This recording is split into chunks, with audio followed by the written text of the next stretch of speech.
what was, because you said you've been to like 59 countries. What was, I'm sure you had a great time in most of them. There has to be one or a couple that stick out where you're like, God, I'm never going back to blank place. Oh, yeah, I mean, and bear in mind, countries are vast places. So Sure. if a person has a bad experience in one country, that is not indicative of everybody in that country, for Yeah, of example. course. But yeah, similar to India's come up already, but I took a trip to India and just ran into some bad people numerous times. They're particularly mistreated my travel partner. I just had a bad luck experience with India, and I kind of like a do over. Like it was just got scammed by a few people. Had a couple people be kind of threatening. Just ran into some bad crowd of people there, and I want to do. I was in Shit. Mumbai, which National Geographic magazine said was the worst city on earth. So I'm going to say that, okay, I just drew a bad card for India, but I'm sure there are some villages or somewhere up in the north that is absolutely stunning. So I'd like a do over with that. One of my favorite places I've been, though, has been Vietnam. Not only, I mean, the food is amazing, but the people there are just really, really cool. And I guess those were actually in the same trip. I was going around the world east to west. And I think having just come from Vietnam, went through Malaysia, went to India, India and Vietnam had kind of the same ingredients. They're poor, they're hot, they're kind of crowded, but the Vietnamese are just gentle people. They're kind to each other. They were kind to us. They work hard. They're just ingenious people. Just watching how everybody has just stitched their life together. There's this wonderful just feeling of collaboration everywhere. Traffic is just bananas. You're in a space the size of a living room with 2 dump trucks, 300 scooters with 5 people apiece, and a motorcycle. And right in the middle of it, somebody goes to turn a bus around, but they don't get angry. They just stop, get their phones out, and text somebody for a minute and go around, and they just work it out. Traffic laws. One of the best days I had my whole life was I rented a scooter and just took off and just blended in and just got into the flow of traffic. And they're ignoring the traffic laws. They're riding through restaurants and sidewalks, and it's just chaos, but it all works because everybody's going with it. And it's just this really great, mellow, kind of organic feeling. And I was there for 10 days and just had wonderful experiences all over the country. And it's been one of my favorites. People were just great there. Another favorite is the country of Scotland. I mean, people there are hilarious. It's a beautiful country. Everybody's nice. Scotland is one of those places where if you got drunk and lost, somebody would just take you home and give you a bed to sleep in and feed you and get you where you needed to be. Like, they're just giving, nice people. Alaska, I know it's not its own country, but it may as well be. Same thing. I mean, everybody I've met in Alaska, my buddy Shaggy Moore particularly, I mean, everybody, just Tim, all these guys were just didn't know us from anything, but they were like, hey, you're coming here to race cars. Come on, you can stay with us. We're going to take you to dinner, loan you a shirt, give you a car to drive. Let me show you some good times, take you out to the glacier. Like, everybody we met in Alaska was just cool and open and inviting and just wanted to share what they had. And there's just some places like that I just can't wait to go back to because everybody there we encounter has just been so cool. So, those 3 are probably my favorites, but again, you can't let a bad experience in one place rule out the whole country because there's good people and bad people everywhere, and you can't judge a country by one experience. But 1.5 billion people in India. Not all of them are trying to scam your buddy, but they have those documents like for Europe and everywhere you travel where it's like, hey, you're going to Italy. Here's a scam they try in Italy all the time on Americans. Oh, you're going to Honduras. You're going to India. Like, these are the ones to look out for in that region. What kind of scam did they try and run on your friend? Was it like a bait and switch thing or a, promise of service and then strong arm? No, it was actually both of us. We were in an Uber going from like the hotel down to kind of like the old part of the city. And, we get an Uber and the guy speaks a little bit of English and we're driving along and I'm kind of watching on the phone and he's going the right direction, but it's a really, really rough neighborhood. It's just pretty sketchy, pretty scary. And, there is due to a lot of the pollution, a lot of poor health care, some people don't have access to good health care. there's a lot of birth defects there, and you get people with some really traumatic mutations, and there are people who kind of get groups of these people together, and they'll kind of like mob a car to kind of like, I guess, sort of scare people into giving them money or whatever. And the cab driver was obviously in on. I'm sorry, this is fabulous. You're telling me that there are criminals down. I missed the country. India. There are Indian criminals who organize a group of mutants to attack vehicles, to attack cars and frighten people into giving them money. Or maybe the driver's like, either you give me 10,000 rupees or I put you out in Muty Town. Well, that was that was kind of how it went down. And I use the word attack. They did not. They were not attacking. They were just sort of. So we're driving along. Exactly. So we're driving along, and the guy kind of comes to a stop in the car, and like these people kind of come out of the curb, and they're just sort of like kind of reaching in the window a little bit, and they got, and some of these people are pretty striking and pretty tragically afflicted with these mutations, and anyway, they're kind of shaking the car a little bit and kind of reaching in and just sort of, kind of reaching for my partner's hair. And, and it didn't really feel like dangerous, but it was kind of alarming. Like, this is not what I planned. And the guy like literally like holds the phone up, like over the seat of the car and like just turns the app off.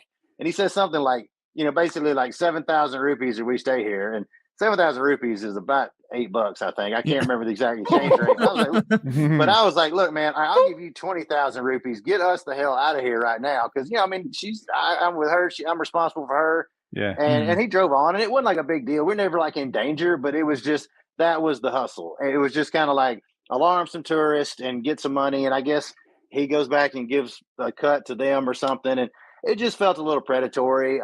We had an incident at the hotel desk where her room card quit working, and she went down to the desk to get another one, and somebody like yelled at her for being a lady and addressing a man, and we just had some bad experiences on that trip. A couple of people in the market kind of a little aggressive, not the real classic hustle, but the mutants like car attack is not a bad experience. That's between the cobras and the mutants. And Christopher, you are emotionally wealthier for having been mutant attacked. I kind of want to live through that. I want to have this story. Well, I mean, again, it wasn't an attack. Sure. I don't want to oversell it, but it was people trying to kind of, I guess, intimidate somebody into giving some money. And again, when I'm traveling, I mean, you're always going to get shaken down somewhere for the exchange rate, or the cab driver's going to rip you off or something. It's just, I'm not a wealthy person, but if I can afford to take some of these trips or have an opportunity to go on some of these trips, I am very fortunate.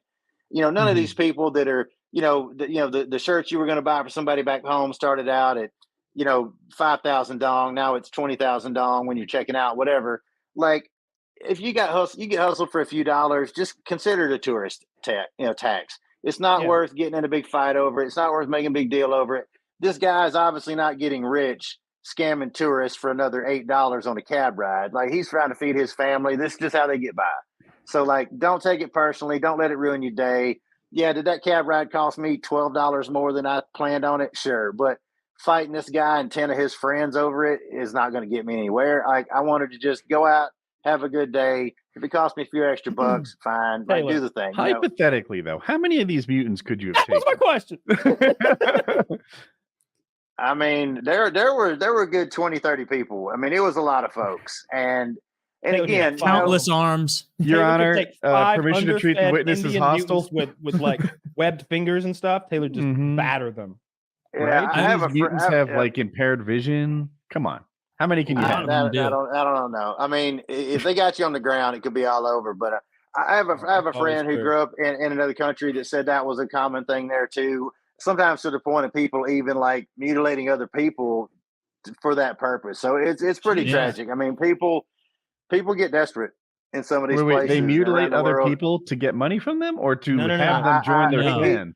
No, he told me that happened a lot of times. Like, they would get children, things like that, and do things to them to make them more shocking, and then would kind of work them to get either donations or whatnot. And I mean, it's pretty tragic the way people get by. But it's not it's those moments.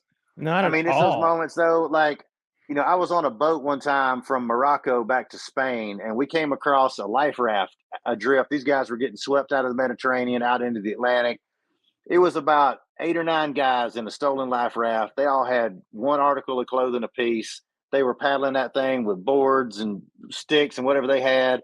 It was pretty much below water level them in it. And, you know, we did not pick them up on our boat, but they called the Spanish Coast Guard that went out and picked these guys up. And, you know, it's those moments like that, though. And probably the best thing I've gleaned from all of my travels around the world is that, you know, it makes me thankful for what I've got, you know, and again, I drive a $200 car on a daily basis. Like, I'm not a wealthy person, but, you know, most Americans take more fresh water than most people in the world will ever see in their life, and we poop in it and flush it.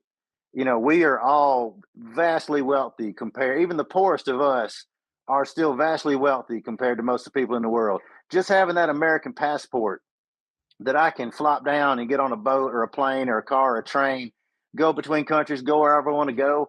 A lot of people around the world will never have that. So, you know, all those moments, whether it's the mutants or the guys in a life raft or people struggling in a number of countries I've been to, you know, it makes me thankful every day for just having a grocery store with some food in it, or a warm house, or an air conditioner, or, I mean, just luxuries like the AC in your car. I mean, these people probably never felt air conditioning in their whole life.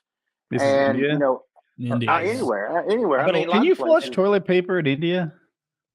Yes. The only place I've not been allowed to flush toilet paper was the Galapagos Islands down in Ecuador. Really? All the third world countries that I've been to, you couldn't flush toilet paper. And it's awkward for me. I'm like, these people are going to know that I poop.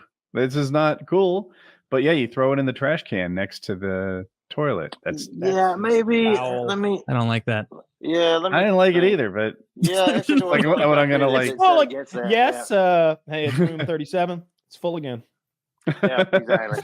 But you know, but all those experiences, though, it just makes you thankful for the country we live in, and being somewhere that is safe and that you don't have to hustle every day. So, you know, I think if anything, traveling outside of the United States has made me thankful for a lot of the things in the United States. And this country isn't perfect. No country is, but we have it so good here. And not just us, but, you know, England, Germany, France, Japan, a lot of developed countries around the world. We have it so well. We are all so wealthy. Like, you know, always, you know, work harder, but be thankful for what you got. As William Devon said back in the 70s in the song, you know, be thankful for what you got, because there's somebody in some other country that would love to have your problems. Yeah, the plumbing difference is one of the things that was striking to me as I traveled outside. And like in America, people use PVC for the plumbing, right? There, the fucking shysters are grabbing like electrical conduit, which kind of looks like PVC, but it doesn't hold up or like doesn't hold pressure. And that's part of why their plumbing sucks. Wow. Yeah. That's what's up. The regulations. Why you don't jump down there either. Oh yeah, forget that. I'm not about to jump. I was. Oh come on! If the guys before you were fine, you can jump. All right, so mostly the best bungee jump line I ever heard in my life. So, I was doing a festival one time. I was airbrushing paint on people. I was doing painting murals on people, and I was painting this one lady, and her friend was sitting next to her, and they were just chatting away, and they're not paying attention to me. I'm just painting, and somehow bungee jumping came up. And the one lady, the friend of the lady I was painting, she said something. She's like, you know, Patty, you ever going to go bungee jumping? And she just looked over and she goes, I might have come into this world on a broken rubber, but I'm damn sure not going out on one. And just pulled that right off the top of her head. And I fell out laughing. I mean, there wasn't even a pause. She just pulled that right off the top of her head. I was like, wow, you should be a comedian because you didn't even blink on that one. That was great. Yeah, I'll use that if I ever have. Mosquitoes, though, right? Man, there's some mosquitoes up there wearing tank tops and flip flops, man. I mean, you could hear them coming, man. They're something else. They're not as aggressive as like southern mosquitoes, though. I will say, like mosquitoes down in the south, the ones in Alaska, they're cruising around, but they don't really land on you and bite you as much as you think. So they're not too bad. Do you hunt at all with all that? What do you? We haven't even touched on it. What are you doing when you're in all of these third world fucking snake countries? What are you doing? Man, I'm just traveling and experiencing, you know, just road trips. I love getting road trips. I've taken road trips in 59 countries and 49 states, Arctic Circle in 4 countries, every hemisphere. I just like to get on the road and see, man, just to check it out. So it's just a curiosity thing for me. That was pretty dope until you got to every hemisphere, because there's not that many. Well, there's 4. I mean, well, how many north, south, east, west. I'm not sure. So north, south, east, west. But yeah, just getting out there and seeing it. Just experiencing people, seeing things that inspire my art, or just somewhere I want to go back to. Just did a really cool trip up to Alaska with a couple of buddies of mine. I was scouting out for that Sway expedition that Ed and those guys did just a couple weeks ago, and I mean, Alaska is great. We went up there last year to throw cars off a cliff. You've probably seen that thing in a little town called Glacier View, where on the 4th of July, because the sun doesn't go down, they just started, shooting cars off of cliffs because their fireworks kind of sucked in the broad daylight.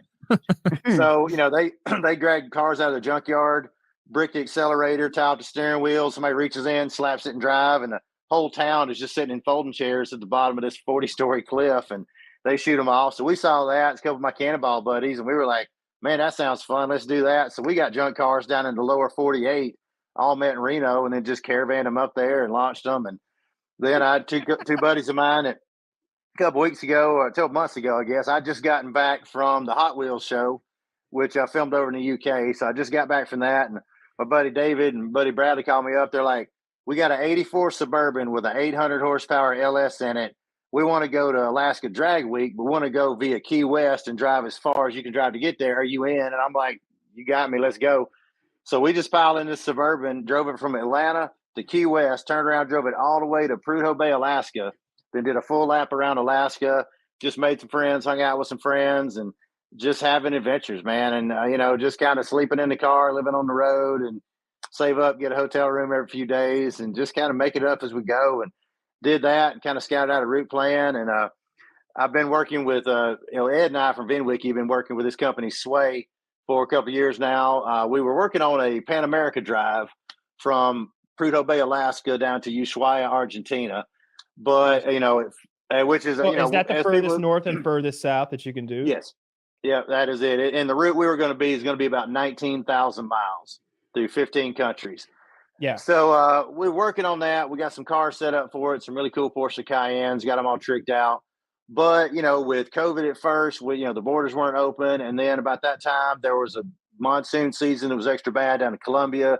Part of the road washed out in Colombia, in Costa Rica, I think in Nicaragua somewhere. Anyway, like the road's just not passable. So we kind of were at a stalemate with that. So Sway's a neat company. Sway, they are kind of a research and development firm out in Montana. And they experiment with all this crazy, like carbon fiber, kind of unobtainium stuff. They deal with robotics, with all this really cutting edge stuff. And they've got an interest in motorsport. So we had partnered up with them to take the trip. And since the road was closed, they were like, all right, let's just do something cool. So we just took 4 cars and met up there a few weeks ago at their open house and just kind of took off in 4 different directions. And I had just been to Alaska, so I grabbed a camera guy, my buddy Ben Stevenson, and we went down through Southwest and had some folks headed up to Alaska and just getting out there and just shooting some footage and keeping sponsors excited, and did that. And they've been a great company to work with, but they're part of what makes some of these adventures possible. And I've been really lucky to work with them.